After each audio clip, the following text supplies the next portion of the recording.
এই মুখটা দেখেছি।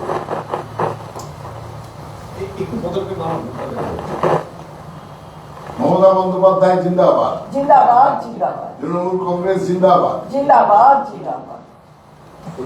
আপনি আপনার বক্তব্যে বলেছেন ভুল সংশোধনের কথা। যেহেতু আপনি একজন বিশিষ্ট ব্যক্তিত্ব, সেই জায়গা থেকে আপনার প্রতিটি অবস্থানের একটা ব্যাখ্যা থাকা দরকার। আপনি 2021 সালে বিজেপিতে যোগদান করলেন, করলেন এবং তারপরে 26-এর নির্বাচনের আগে আপনি তৃণমূল কংগ্রেসে যোগদান করলেন। সম্পূর্ণ দুটি বিরোধী ক্যাম্পে আপনাকে সময় দেখা, এটার একটা ব্যাখ্যা দেবেন? হ্যাঁ, দেখুন, আমি বিশ্বাস করি মমতা বন্দ্যোপাধ্যায় যেইভাবে আমাদের রাজ্যটাকে এগিয়ে নিয়ে যাচ্ছেন এবং মানুষের জন্য যেভাবে কাজ করছেন এবং মানুষের ভালোবাসাটা যেভাবে পাচ্ছেন, and there is proof, it's not a lie, আমরা সবাই জানি মানুষ কিভাবে দিদিকে ভালোবাসে। তো ওনার সাথে পথ চলাটা আমার মনে হয় ইজ আ স্মার্টের ডিসিশন, রাইট? আমি তো না, আমি হ্যাঁ, কারণ দেখুন, বেসিকটা আসে যেখান থেকে, সেটা হলো যে আমি মানুষের জন্য কাজ করতে চাই। আমি অভিনয় করছি বহু বছর ধরে, কিন্তু বাবাকে দেখে বড় হয়েছি। বাবা ওয়াজ এ ডক্টর, অ্যান্ড বাবা মারা যাওয়ার পর প্রচুর মানুষে ফোন করে কেঁদেছে এবং সেইটা আমি তখন বুঝতে পারি যে কতটা ভ্যালিউ ছিল আমার বাবার। And I wanted to take the legacy forward. I wanted to do things what my father did. এবং আমার মনে হয় এই মুহূর্তে দাঁড়িয়ে দিদির পাশে দাঁড়িয়ে দিদির নেতৃত্বে যদি আমি কাজ করতে পারি মানুষের জন্য, I think it's a better decision. এই 6 বছর বিজেপিতে থাকার অভিজ্ঞতা কেমন ছিল? দেখুন, মানুষ অনেক রকম ডিসিশন নিয়ে থাকে, অনুতপ্ত কিনা জানি না, but it was also a learning lesson for me, এটা বলতে পারি, তাই না? এই 6 বছর বিজেপিতে থাকার অভিজ্ঞতা কেমন? হয়েছে আর কি। অভিজ্ঞতা আবার কি আছে, অভিজ্ঞতা খারাপ বলে তার জন্য এসেছি। তাহলে বাবার অভিজ্ঞতা, ওই দলে থাকলে সকলেরই অভিজ্ঞতা খারাপই হবে, ভালো হবে কোথা থেকে? তাই জন্য বুঝেছে, তাই এসছে।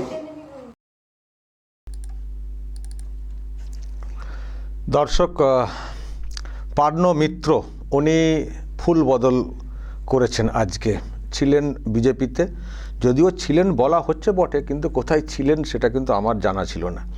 মানে উনি যে বিজেপিটা আর করছিলেন সেটা বুঝতে পারছিলাম না, কোথাও দেখতাম না। তো আজকে টিএমসিতে জয়েন করেছেন, তো সেটা দেখে অনেকে বলছেন যে বিজেপিতে ভাঙন, দল বদল করলেন পার্ন মিত্র বলা হচ্ছে। আর আমি জানি না দল বদল করলে এই কথাগুলো বলতে হয় কি না। দিদির প্রতি ভালোবাসা দেখে এসছি, দিদির কাজ দেখে এসছি, দিদিকে এত মানুষ ভালোবাসেন সেই জন্য এসছি, মানে এগুলো কি বলতে হয়? আগের দলে সেরকম ছিল না, মানে এগুলো মনে হচ্ছে কম, মানে বলতে হয় আর কি, বললে তবে একটু জায়গা টাকা পাওয়া যায়। আবার পাশে চন্দ্রিমা ভট্টাচার্য, উনি তো ছিলেন, উনি আবার বলে দিলেন এসছেন কেন, মানে অভিজ্ঞতা খারাপ বলেই তো এসছেন, মানে এইভাবে বলে দেওয়া। তো যাই হোক দর্শক, আজকে এই বিজেপির প্রতীকে লড়া, এটুকুই বলবো, বিজেপির নেত্রী বলা যাবে না, বিজেপির প্রতীকে লড়া 21-এ বরানগর থেকে হেরেছেন। তো উনি এখন টিএমসিতে জয়েন করেছেন এবং আরও অনেক কথা বলেছেন। শুধু কাজ করতে চাই ওটা না, বলেছেন যে আমাকে টিকিট না দিলেও আমি কাজ করব, দলের জন্য কাজ করব, মানে বিরাট এক কর্মী নেত্রী, এরকম একটা বোঝানোর চেষ্টা হয়েছে। তো এইসব তো চলছে, তার মানে দর্শক আস্তে আস্তে সবাই চলে যাচ্ছেন আর কি, যারা সেলিব্রিটি তথাকথিত অভিনেতা অভিনেত্রী, তারা একে একে সব চলেই যাচ্ছেন। যারা বিজেপিতে এসছিলেন তারা কিন্তু চলেই যাচ্ছেন। আমি একটা বুঝতে পারি না, এই যে বললে না কাজ করতে এসছি, কি কাজ করতে এসছেন? টিএমসিতে জয়েন করেছেন, কি কাজ করবেন? টিএমসিতে কি কাজ আছে? যারা আছেন তাদের আর কি কাজ আছে আমি তো জানি না। সবাই দেখিয়ে বলেন কাজ করতে চাই, মানুষের জন্য কাজ করতে চাই। তো মানুষের জন্য কাজ করতে গেলে টিএমসিতে জয়েন করতে হবে নাকি? আর টিএমসিতে জয়েন করলে মানুষের জন্য কাজ হয়, মানে কোন কাজটার কথা বলছেন? ওই অযোগ্যদের চাকরি দেওয়া বা এইসব করা, ওই কাজে হেল্প করার জন্য? আমি জানি না, টিএমসিতে জয়েন করে কাজ করতে চাই, কী কাজ? টিএমসিতে জয়েন করলে কাজটা কি থাকে, কি কাজটা করতে হয়? খুবই কৌতূহলের, খুবই প্রশ্নের দর্শক। তো যারা বলছিলাম, যারা এসছিলেন একে একে মোটামুটি সবাই দেখছি চলে যাচ্ছেন। যেমন দেখুন, এটা একটা ছবি, 5 অভিনেত্রীকে দেখতে পাচ্ছেন একটা ফ্রেমেতে। কেউ আছেন কি আর এখন? টিএমসিতে কেউ আছেন? মানে যখন ভোট হচ্ছিল 21-এর ভোট, তার আগে বেশ ঝকঝকে ঝলমলে এরকম সব ছবি ভিডিও দেখতে পেতাম সোশ্যাল মিডিয়াতে সব সব কথা বলতেন, আর সেখানেও ওরকম ওই কথাগুলি আসতো, কাজ করতে এসেছি, মানুষের কাজ করতে এসেছি। তো কাজ ওনারা কতটা কি করতে পারলেন জানি না, তবে অনেক অকাজ কুকাজ নিয়ে প্রশ্ন রয়েছে বিজেপির অন্দরেই। তো এখন প্রশ্ন হচ্ছে যে সবাই যখন চলে যাচ্ছেন, আমি একজনকে অনলাইনে ধরবো, তিনিও একজন অভিনেতা, আপনারা জানেন হয়তো, খুবই পরিচিত মুখ, রুদ্রনীল ঘোষ। তাকে আমি অনলাইনে ধরে নিয়েছি ডিরেক্টলি। রুদ্রনীল, আপনাকে প্রথমে স্বাগত জানাই আরামবাগ টিভিতে। নতুন বছর আসছে, তার শুভেচ্ছা, আগাম শুভেচ্ছা। আর কিন্তু নতুন বছরে আসার আগেই যেসব খবর, আপনি তো এখনও বিজেপিতে আছেন আমি জানি, কিন্তু আপনি বা আর কতদিন? সবাই তো চলে যাচ্ছেন, একে একে সবাই চলে যাচ্ছেন। তো রুদ্রনীল ঘোষ কেন একাই পড়ে থাকবেন বিজেপিতে? সবাই বলছেন এখানে অভিজ্ঞতা খুব খারাপ, এখানে কাজ করার সুযোগ নেই, কাজ করতে টিএমসিতে যাচ্ছি। তো আপনি আর কতদিন এখানে থাকবেন, নাকি আপনিও লাইনে আছেন? দেখুন, আমি আজকে আহ, আহ, পর্ণ মিত্র, তিনি আহ, এক হচ্ছে যে আমাদের আহ, তৃণমূলে জয়েন করলেন। তিনি, আমি দেখলাম যে দুজন পাশে বসেছিলেন, একজন কচুবন বিশেষজ্ঞ বসেছিলেন, আর তার পাশে চন্দ্রিমাদি বসেছিলেন। তিনি কদিন আগে আখ্যা দিয়েছিলেন যে ওই এসআইআর মৃত্যু ফিত্যু নিয়ে যখন হচ্ছিল, তখন উনি বলেছিলেন যে আঙুল ছাড়াও লেখা যায়। তো যাই হোক, তো চন্দ্রিমাদি ছিলেন, জয়প্রকাশ বাবু ছিলেন, তো সেখানে তিনি জয়েন করলেন এবং জয়েন করে বেশ কিছু কথাবার্তা বললেন আর কি। এবং পরিষ্কার, আমি যতটুকু পর্ণমিত্রকে চিনি, আমি এই জায়গাতে এটা বলতে পারি যে এগুলো পর্ণমিত্রর কথা নয়। প্রথম কথা, এক, যে তিনি বিজেপি ছেড়ে তৃণমূলে জয়েন করেননি, তিনি কোথাও ছিলেন না। 2021-এর ইলেকশন, তিনি ইলেকশনও শেষ, তার রাজনৈতিক জীবনও শেষ। তারপর তিনি তার এই ফিল্ম ইন্ডাস্ট্রির কাজকর্মের যা অবস্থা তা আপনারা প্রত্যেকেই জানেন। এই টলিউডের এই বিশ্বাস ব্রাদার্সের জন্য, যারা মমতা বন্দ্যোপাধ্যায়ের অনুপ্রেরণায় ওই ইডেন ভাঙচুরের পর যে দশাটা হয়েছিল, ওটাই আসলে টলিউডের চরিত্র করে দিয়েছেন, চেহারা করে দিয়েছেন। তো সেখানেই যতটুকু কাজ করা যায় সেই লড়াইয়ের মধ্যেই তিনি ছিলেন। এবং দেখুন, মিত্রকে আমরা চিনি, একসঙ্গে কাজও করেছি। সমাজ এবং রাজনীতি এই বিষয় নিয়ে কিন্তু কোনোদিন কোনো জায়গায় কেউ তাকে রাস্তাঘাটেও দেখেনি, আন্দোলনেও দেখেনি। ওসব কথা ছেড়ে দিন, সোশ্যাল মিডিয়াতে সাধারণ মানুষকে নিয়েও, তাদের দুঃখ যন্ত্রণা নিয়েও তিনি কোনোদিন কোনো কিছু লিখতেন না।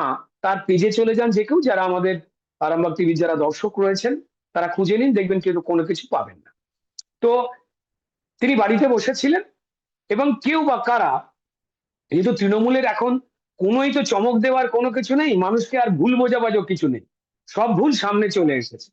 তো তাই এই ক্ষেত্রে আর কি, চল একটু নতুন কিছু করি বলে পর্ণ মিত্রকে জয়েন করালেন।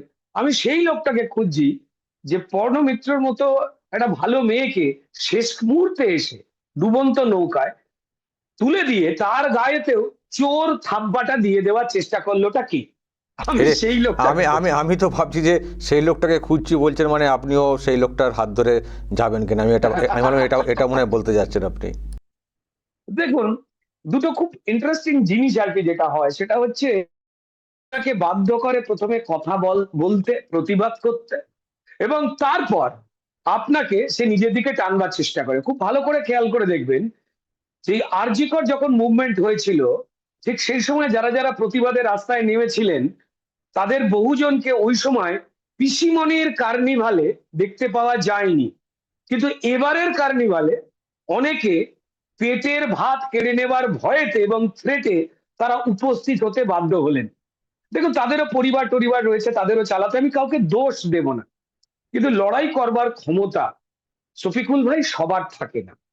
আমার জীবন জীবিকা বিভিন্নভাবে কেড়ে নিয়েছে। আমার কয়েকটা ফিল্ম রিলিজ করে, কিন্তু তার মধ্যে অধিকাংশ ফিল্ম হয় এই অরূপ স্বরূপ ভাইদের থেকে সরে গিয়ে একটু লুকিয়ে শুট করা, বা এগুলো পুরনো সিনেমা, সেগুলো রিলিজ করছে। অধিকাংশ ক্ষেত্রে কাজই করতে দেওয়া হয় না, এবং মানে পরিচালক প্রযোজকরা ভয় পান যে একে নিলে আমার ফিল্মটাই শেষ করতে দেবে না।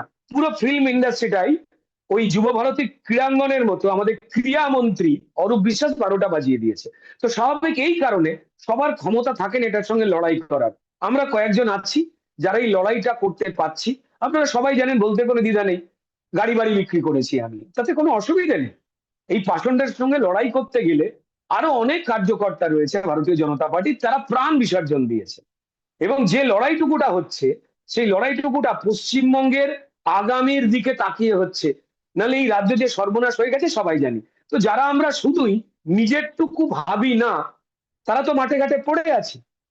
আমি তো পার্টির কার্যক্রমে বিভিন্ন জেলায় জেলায় সারাক্ষণ ঘুরে বেড়াচ্ছি, রাস্তায় নামছি, মিছিল করছি, প্রতিবাদ করছি, শুধু সোশ্যাল মিডিয়াতে নেই।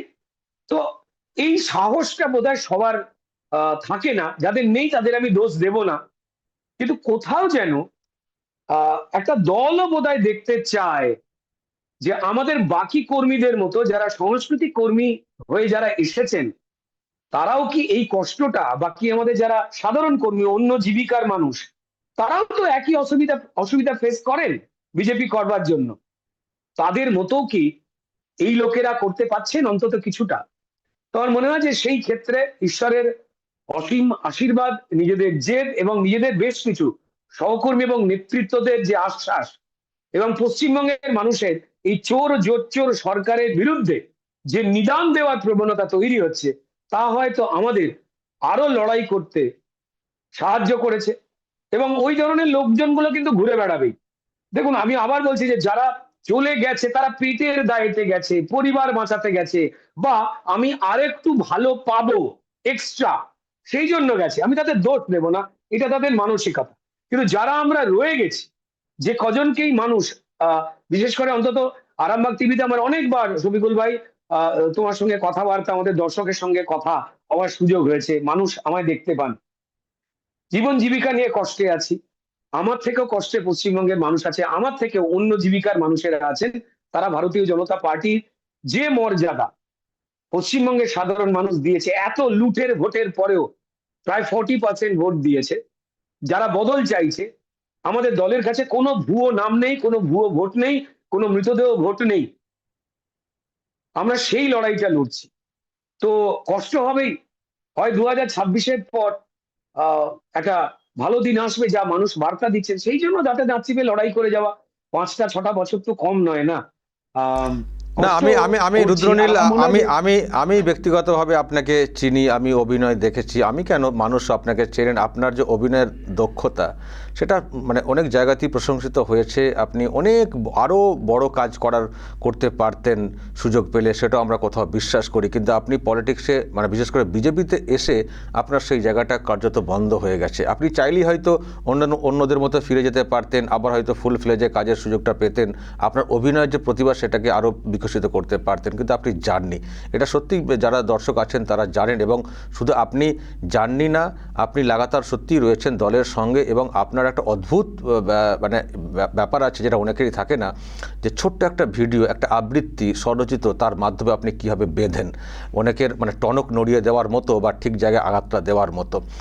কিন্তু এটা সত্যি আপনার কাছে স্যাক্রিফাইস, সেটা আমার বলতে বা বুঝতে কোনো সমস্যা নেই। কিন্তু এখনও কি চেষ্টা করে ওরা যে আপনি চলে যান, ফিরে চলে আসুন, এখানে আরও সুযোগ সুবিধা পাবেন, এরকম অফার টফার কি এখনো আসে? কিন্তু ধরুন 2021-এর ইলেকশন মিটে যাওয়ার পর যখন অত্যাচার চলছে, তখন তো মানে আমার সঙ্গে যারা কথা বলেন এইসব বিষয়তে, হয়তো কোনো ধরুন গেট টুগেদার টাইপের একটা বিয়ে বাড়িতে দেখা হয়ে গেল, ঠিক আছে, বা কোনো একটা সাংস্কৃতিক অনুষ্ঠানে দেখা হয়ে গেল। কদিন আগে এটা টেলিভিশন চ্যানেলেরই যেমন একটা পুরস্কার বিতরণী অনুষ্ঠান ছিল, সেখানেও বেশ কয়েকজনের সঙ্গে দেখা হয়ে গেছে। তো এটা বরাবর 2021 থেকে তারা বলে যাচ্ছেন, শুধু বলে যাচ্ছেন না, আহ টাকা পয়সা, পদ, অনেক কিছুরই তারা প্রলোভন দিয়েছেন, অনেক কিছুরই তারা বলেছেন। কিন্তু কোথাও যেন এত কষ্টের মধ্যে চলার পরেও, যখন প্রায় ভারতীয় জনতা পার্টির যখন দেখতাম যে প্রায় 250 জন উপরে কার্যকর্তা, যারা সত্যি কথা বলবার অপরাধে মানুষের কি কি লুট হচ্ছে সেটা জানিয়ে দেবার অপরাধে যাদের প্রাণ কাড়া হয়েছে, তারা যথেষ্ট দিন দরিদ্র মানুষ ছিলেন। সেখানে আমার একটা গাড়ি বাড়ি বেঁচেছি, আর শেষ আপনার এখানে সঙ্গে যে বাড়িটায় বসে কথা বলছি, এই একটাই হয়তো পড়ে আছে। এবার সেটাকে যদি বেচতে হয় বেচবো, তবে মাথা তো নোয়াবো না। মাথা নোয়া না, বোনা। শুধু শুধু গাড়ি গাড়ি বাড়ি না, আমি মানুষের আবারও থেকে বলছি, লাগছে। আমি আবারও বলছি, শুধু গাড়ি বাড়ি না, রুদ্রনীল ঘোষের অভিনয় যারা দেখেছেন জানেন, এই একটা বিরাট জিনিস, সেটা টাকা দিয়ে আমরা কখনো এর তুল্যমূল্য বিচারই করতে পারি না। সেই জায়গাটা আপনি নষ্ট করে ফেলেছেন শুধুমাত্র জেদ নিয়ে এই পার্টিতে এখনো টিকে থেকে। অনেকেই চলে গেছেন, তারা কাজ পাচ্ছেন, আমি যেটা বলছিলাম, মানে এই যেটা হয়তো আপনি এই বয়সটাই পাবেন না, যে বয়সটা আপনি এখানে দিয়ে নিজের সেই প্রতিভাকে আরও একটা ভালো জায়গায় নিয়ে যেতে পারতেন। আমি সেটাই বলছি, কোন জেদের কারণে আপনি এখনও দলটাতে পড়ে রয়েছেন? যখন কেউ কেউ নিরাশ হচ্ছেন, কাজ করতে চাই মানুষের জন্য বলে চলে যাচ্ছেন, এখনও কোন জেদে আপনি রয়েছেন? আপনার কি সত্যি বিশ্বাস আছে যে এই বাংলাতে সত্যি নতুন পরিবর্তন আসবেই? আসবেই শফিকুল ভাই, আসতে বাধ্য। এবং যদি আসতে না বাধ্য হতো, এই কাল না পরশু একটা ভিডিও দেখছিলাম, আপনি এসআইআর এ কত নাম কাটা বাদ গেছে ছেড়ে দিন, ভবানীপুরে যেখানে আমি 28,000 দল আমাকে দাঁড়াতে সুযোগ দিয়েছিল, সেখানে আমি 28,000 ভোটে হেরেছিলাম। আর এখন দেখলাম যে এসআইআর এর তালিকাতে প্রায় 44,000 ভোট সেখানে ভুয়ো, মানে অর্থাৎ ভারতীয় জনতা পার্টির প্রার্থী হিসেবে আমি জিতে গেছি সেখানে। আমি ওই প্রসঙ্গে জায়গা যাচ্ছি না, বহু জায়গাতে বিধানসভাতে ঘটনা ঘটেছে। কিন্তু খালি আমার মনে হয়েছে যে এতগুলো মানুষ, দেখুন চুরিটা না, অন্যায়টা, চুরিটা, হুমকি ধমকিটাকে বাঙালির অভ্যেস করিয়ে দেওয়া হয়েছে। এই যারা যারা এরা নিজেরাই রবীন্দ্রনাথের ছবিতে আগুন দেয়, আবার থেকে থেকেই বাংলা বাঙালি বলে। মমতা বন্দ্যোপাধ্যায় নিজের গলার ঘেমো গামছা খুলে বিদ্যাসাগরের গলায় পরিয়ে দেয় কোন সাহসে? কোন সাহসে পরিষ্কার এই চোর তৃণমূলের লোকজনেরা, হ্যাঁ, জেল খাটে, সেখান থেকে জামিনে বেরিয়ে আসবার পর আবার কলার তুলে কথা বলে? এটা ধরুন দল মত আপনি ভুলে যান, এটা বাংলার সংস্কৃতি নয়। তো আমার খালি এসে মনে হয়েছে, দেখুন আহ শরীর যতদিন রয়েছে, উপরওয়ালা যতদিন আশীর্বাদ দেবে, আমার মেমারি রয়েছে, আমি অভিনয় করতে পারবো। আমি একজন অভিনেতা, বিভিন্ন চরিত্র হয়ে ওঠা আমার কাজ। এবং আমি ধন্যবাদ জানাই দর্শকদের যারা এই অনুষ্ঠানের মধ্যে এসেছেন, তার জন্য শফিকুল ভাই আপনাকেও ধন্যবাদ, যে যতটুকু সুযোগের জায়গায় ওরা বারবার চেপে ধরছে, কি করে আমায় কাজ করতে দেবে না, কি করে ভয় দেখাবে আমাকে, যে প্রযোজক পরিচালকেরা নিচ্ছেন।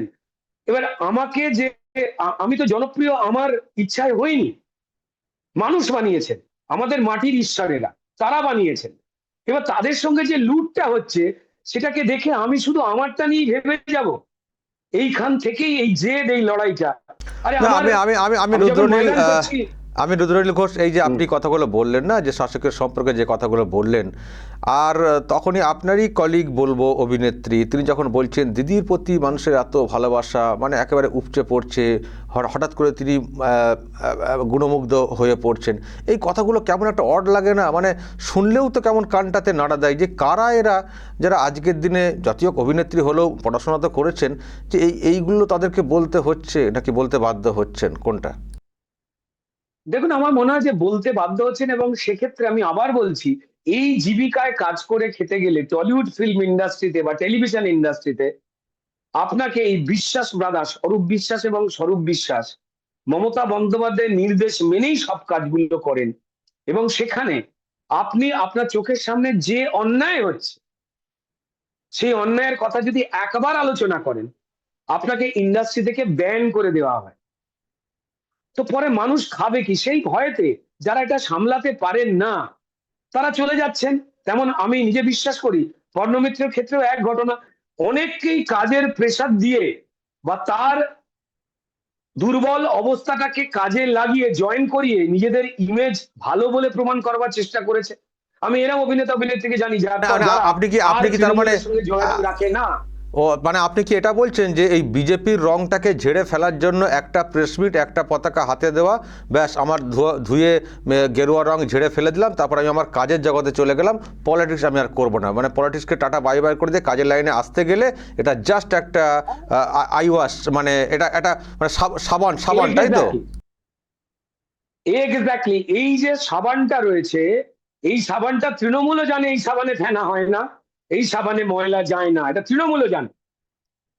কিন্তু তৃণমূল জেনেও, আমি বলছি সেই লোকটাকে খুঁজছি, যে কোন দালালটা এই কাজটা করলো, যার আসল উদ্দেশ্য হয়তো তৃণমূলের থেকে 50 লাখ 25 লাখ 1 কোটি হয়তো নিয়ে নিয়েছে, যে আপনাদের সাবান মাখিয়ে ইমেজ ক্লিন করব।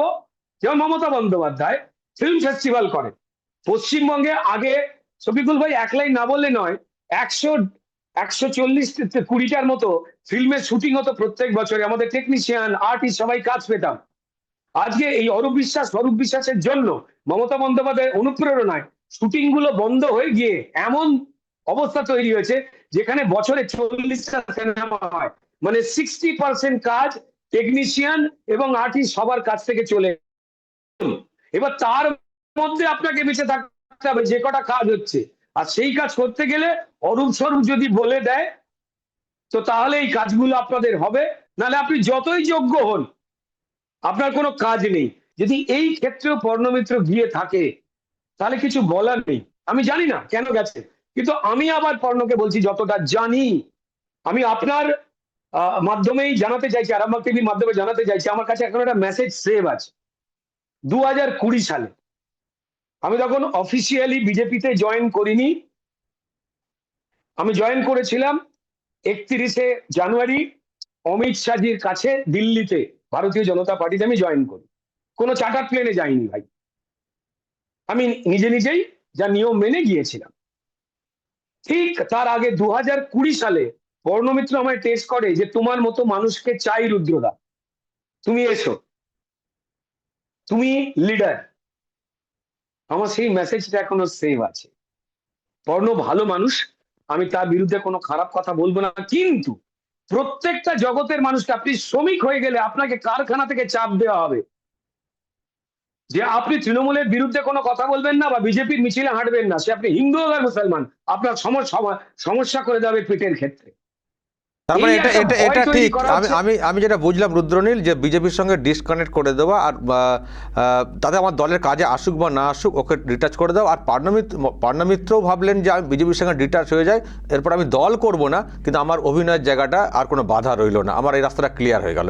এটা থেকে হয়তো জয়েন করে থাকতে পারেন। মানে দেখা যাবে হয়তো আগামী দিনে পার্ণমিত্রকে দেখাই গেল না পলিটিক্সে, মানে টিএমসিও দেখা গেল না, হয়তো প্রচারে কয়েকটা যেতে হবে, নাহলে আবার বিশ্বাস ব্রাদার্স আরও বাকি কাজ দেবেন না। কিন্তু আমার মনে হয় না টিকিট তাকে দিতেই হবে, বা টিকিট দেওয়ার নাম করে তাকে নেওয়া হয়েছে, বা উনি সেই জন্য গেছেন, আমার মনে হয় সেটাও না। ওই জাস্ট যেটা আপনি বলছেন, কাজের সুযোগটা যেটা বন্ধ হয়ে যাচ্ছিল, হয়তো সেই জন্যে গেলেন, বা ওনার কোনো একটা ভাবনা হয়েছে বিজেপির প্রতি হয়তো আস্থা নেই, বিজেপি ক্ষমতায় আসবে হয়তো ভাবতে পারেনি, সে ভরসা রাখতে পারেনি, হয়তো সেই জন্যে আগে ভাগে চলে যাওয়া। কিন্তু আপনি তো যেভাবে এখন লড়ে যাচ্ছেন, আপনি কি বলছেন আপনাকে টলানো যাবে না? পারলো না তো আর, সর্বোচ্চ জায়গা থেকে ফোন, সামনে থেকে অনুরোধ, কোথাও দেখা হয়ে গিয়ে এত কিছুর পর পারলো না তো। আমি শুধু একটাই কথা বলবো শেষকালে শফিকুল ভাই, মানুষ না কেউ বোকা নয়, আর অভিনেতা অভিনেত্রী তাদেরকে উপর থেকে বসিয়ে দিলেই মানুষ রেড়ে করে গিয়ে ভোট দিয়ে দেবেন এমন নয়। মানুষ দেখতে চাইছেন, এবং মানুষ কি কে রয়েছে, কে আমাদের কথা বলছে, তার যতটুকু ক্ষমতা সেই মতো। মানুষ একদম বোকা নয়। তো তাই পর্ণমিত্রের ঘটনা এটা আদপেই কোনো ঘটনা নয়, এবং এই ঘটনাতে পরিষ্কার কিছুই যায় আসে না। কারুর বিজেপির সূচাগ্র ক্ষতি হয়নি, আর তৃণমূলের চারানা লাভ তো হয়নি, উল্টে 24 টাকার ক্ষতি হয়েছে। ওকে যা ফুলমালা দেওয়া হয়েছে তার 24 টাকা দাম, 1 টাকা লাভ হয়েছে, অর্থাৎ 25 টাকার মধ্যে 24 টাকার ক্ষতি। ওকে, অসংখ্য ধন্যবাদ রুদ্রনীল ঘোষ, আপনি একটা লম্বা ব্যাখ্যা দিলেন। ভালো থাকবেন, পরে আবার যোগাযোগ করব। দর্শক শুনলেন অভিনেতা এবং বিজেপির নেতা রুদ্রনীল ঘোষ। দলটা অনেক দিন ধরে করছেন, একে একে সবাই চলে যাচ্ছেন অভিনেতা অভিনেত্রীরা, কিন্তু উনি বলছেন আমাকে তো পারছে না টলাতে, আমাকেও যে কম চেষ্টা করা হয়নি সেটা না, অনেক চেষ্টা হয়েছে, কিন্তু আমাকে পারছে না, পারবেও না। আমার অনেক ক্ষতি হয়েছে, কিন্তু তার সত্ত্বেও আমি কিন্তু এই দলটাতেই থাকবো এবং পরিবর্তন আসবে, এটাও কোথাও ওনার বিশ্বাস। এখন দেখা যাক দর্শক কি হয় ভবিষ্যৎ। আর পার্ণমিত্র যে দল পরিবর্তন করলেন, করে এই যে এইসব কথা বললেন, আপনাদের কি মনে হয়? যদি আপনাদের কিছু বলার থাকে এই নিয়ে অবশ্যই বলবেন, কমেন্ট বক্সে নজর রাখবেন আরামবাগ টিভিতে।